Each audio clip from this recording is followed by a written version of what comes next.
In today's video, I'm going to teach you how to convert text to curves in Affinity. If you've ever wanted to fine-tune the shape of a letter or send artwork without packaging fonts, converting text to curves is the way to go.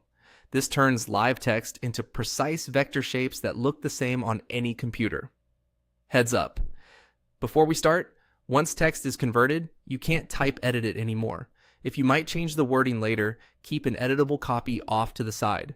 It's a standard step for logo finalization and print production.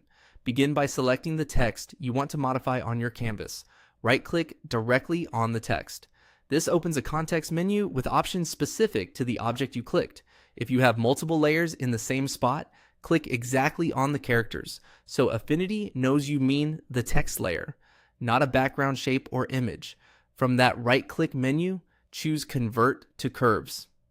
Instantly, your text is transformed from a type object into vector curves. In the Layers panel, you'll typically see your former text become a group containing individual curve layers for each character. This means the text will no longer accept a typeface change or font size input, but you can still scale it cleanly because it's all vector. Another benefit is you no longer need the original font installed to view the artwork as intended.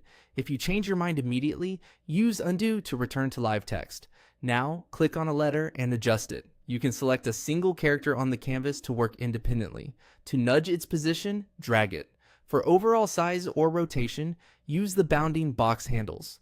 To reshape the character's outline, switch to your node editing tool and drag the nodes or their direction handles. This is where you can sculpt serifs, smooth corners, or create stylistic cuts. Keep an eye on snapping guides to maintain alignment along the baseline, and make subtle moves to preserve legibility.